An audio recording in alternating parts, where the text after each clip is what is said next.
Агай, сиздин оюңузду ушул кыргыздын тасмалары боюнча дагы сурагым келип турат да. Кыргыздын бүгүнкү күндө ошол кыргыз кино тартуучулар тарабынан кыргыз кино майданында улам жаңы кинолор менен толукталууда. Анан ушул кинолордун, албетте сиз баягы режиссердук же болсо ошол эле тийиштүү комитеттүү эме айдис катары эмес, балким ушул катардагы жаран катары өзүңүздүн позицияңызды, көз карашыңызды телегөрүш катары билдирсеңиз, ушу тасмалардын мазмуну, тарбиялык багыты бүгүнкү күндө кандай болуп атат деп ойлойсуз?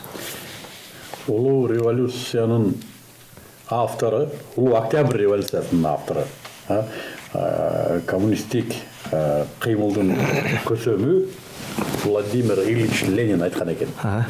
Бүт искусстволордун ичинен бизге эң маанилүүсү бул кино деп. Кинону искусство катарына кошкон.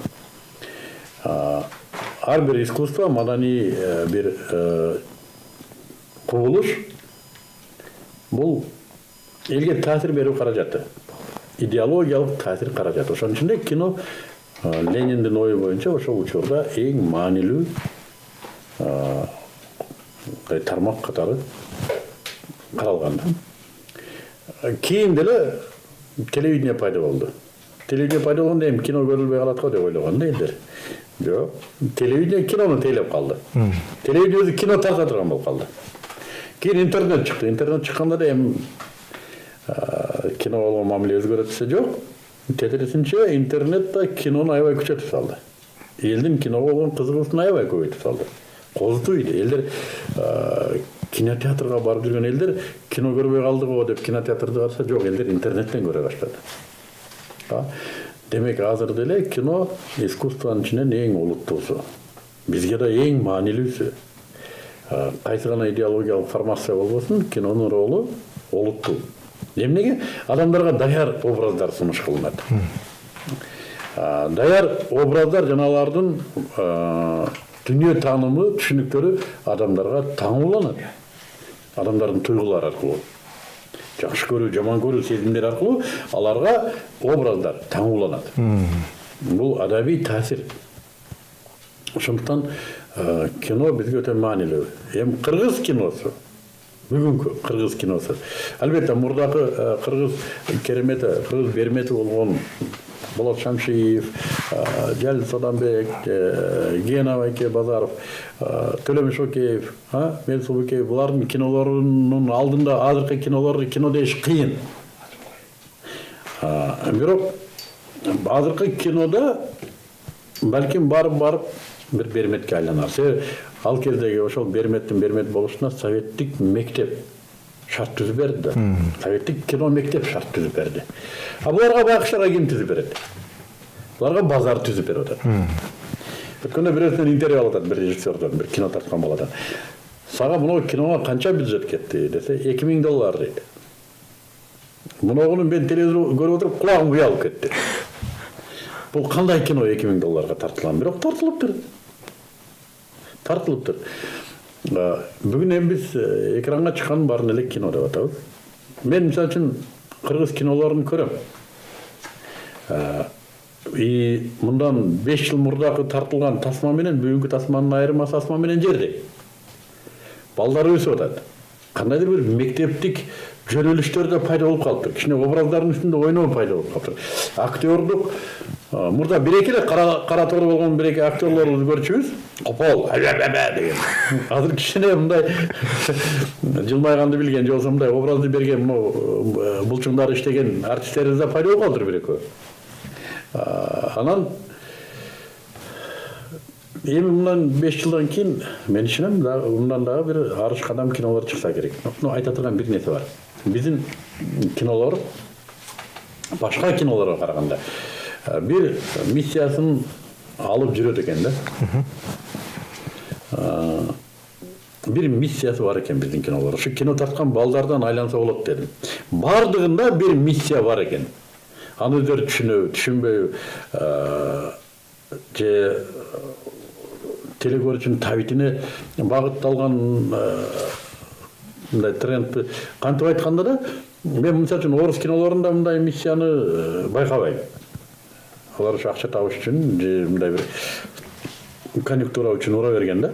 Үчүн чечен согушу болсо бүттү, чечендерди талкаламай, террористтер менен күрөшпөй, маска кайсы сериалын караба. Анан кайсы сериалын караба, сөзсүз эри катын, анан бирөө ойнош, ери менен ажырашып кетип ойношуна өтүп кеткен, ушундай бүт сериалдарын ушундай.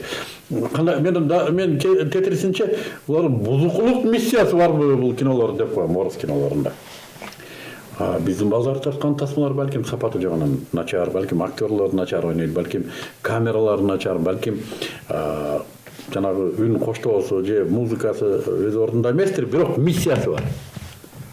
Бардыгы мындай бир жакшылыкка үндөгөн кинолор. Бардыгы жакшылыкка үндөгөн кинолор. Мындай бузукулукка, сойкулукка, үй менен ыдыратууга, аракка, баңгиликке, сойкулукка кызыктырган кинолор жок биздин балдардын чыгармасында. Муну мени аябай кубандырат. Мен кээ менен жолугуп да турам, сүйлөшүп турам. Барды кээ бир балдарда диний мотивтер бар. Диний мотивтер бар. Анан мен күлүп коем, мен кинону да даават кылып бериңер деп. Муну түшүнбөй коем силерге. Мындай кичине ойнотпойсуңар образдарды деп. Чындыгында 5 жылдан кийин көрөбүз. Анын үчүн албетте. Мамлекетте 1-2 жылдан бери кичине киного көңүл бура баштады. Мен аяктагы ар башка схемаларды айтпай эле коеюн, бирок кино деген сөз мамлекеттик эмеде пайда болду. Иш планда. Кино деген сөз пайда болду деп ойлойм. Анан бизде да ар кандай кино конкурстары, фестивалдары болуп турса, өзүнүн эле деңгээлде, өзүнүн эле чөйрөдө. Балдар тез өссө керек эле. Кудайга шүгүр, азыр кыргыз кинолорун көрсөткөн кинотеатрлар пайда болду. Буларды аябай балдарды өстүрөт. Себеби кассадан өткөн мугалим барбы? Касса айтып коет сенин киноң кандай экенин. Ошон үчүн биз кинолорубузду жакшы көрүшүбүз керек. Бир кезде Индиянын кинолору башталганда да ушундай болгон. Азыр жылына 700 кино тартылат Болливудда. Башталганда биринчи башында башталган кинолорун мен бир көргөм. Көрүп болбойт ал кинолорду. Анан кетти, жана Раш Капур кетти, жана Сангам кетти, Бродяга кетти, ушу 65-70 жылдардагы кинолор. Анан Индия киносу көтөрүлүп кетти. Балким бизде ошондой болот. Алиги аккан арыктан суу агат дейт. Кыргыз бермети деп бекерин айтылган эмес. Балким балдар жетет ошого. Чет эл тасмасы боюнча да кыска айтып коесузбу баягы бизге, биздин балдарыбызга тийгизип аткан таасири боюнча азыр жаштардын дээрлиги бар эле интернеттен атайын фильм алып алып, анан атайын отуруп алып көрөт, же болбосо театрга барып, ошол чет элдин киносу менен тарбияланткан муун болуп калды азыр. Кече күнү мен Америкада жашап келген, Америка жөнүндө билген бир бала менен сүйлөшүп отуруп калдым. Америка жөнүндө көп нерсени айтып берди. Аякта ушу укук деген нерсе ушу мурдуңдун түбүндө турат. Ушундай адамдар мактылуу кетирип коет. Сонун. Мен катарда кыргыз мен элестете албайм. Ал жашоодо себеби мага өзүм берди, мага жакшы. Ушул биздин коррупция болсун, урлар болсун. Каяка барам? Мен жашоом ушер. Бирок мен бир нерсе сурадым. Мен кинодон не Американын мынтип эле көрсөтөт, тигинтип эле көрсөтөт, там негрлер атышып атат, мынтип атат, анан тоноп атат, гангстерлер тиги крестный отец десем, ажыке кала ишениңиз, кааласаңыз ишенбеңиз, андай жок аякта жашоодо дейт. Ал кинолор атай тартылат дейт. Атай акча менен каржыланып тартылат. Мына бизге окшогон мамлекеттер үчүн, Африка, үчүнчү мамлекеттер үчүн атай тартылат дейт.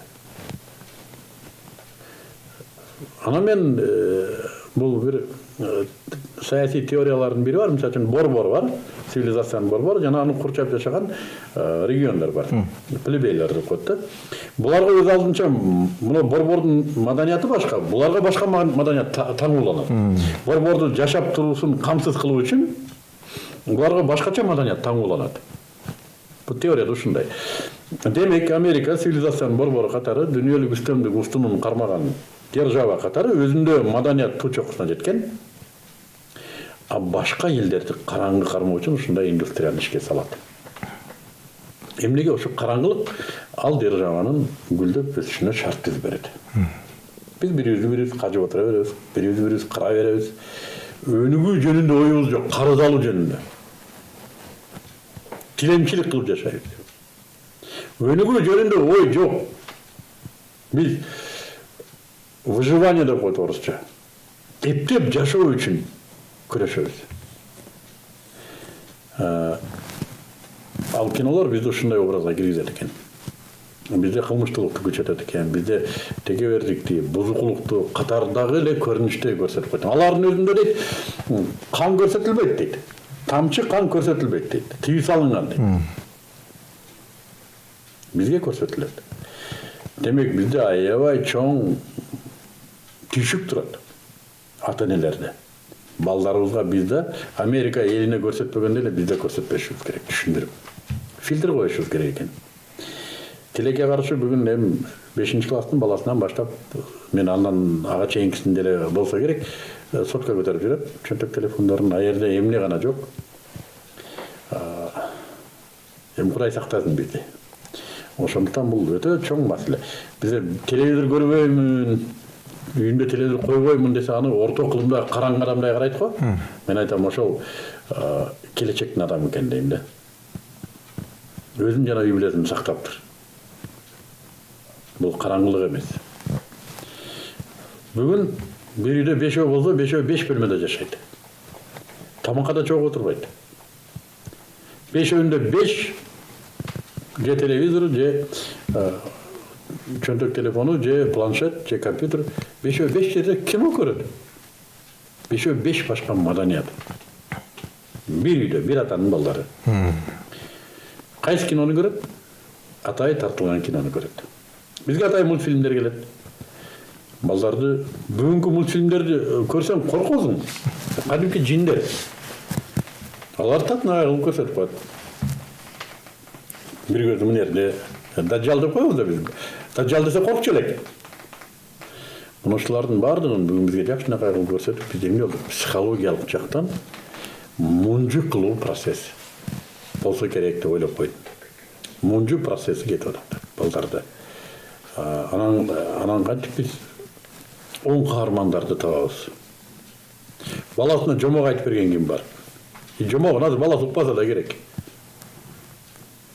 Мен бир кезде покемондор мода болуп кетти го, покемон. Коркунучтуу бир покемондор. Ошолорду карап туруп мен жомок айта баштадым эле үйдө. Кудайга шүгүр, мен угушкан экен, бирок азыр айтсам укпаса керек. Эми азыр мен балдарым чоңоюп кетти. Бирок жомок айтыш керек, балдарды көндүрүш керек. Азыр өтө опурталдуу доор келди. Же Америкага көчүп кетиш керек. Мындан саламат болуш үчүн. Же бу жерде бир жолун табыш керек.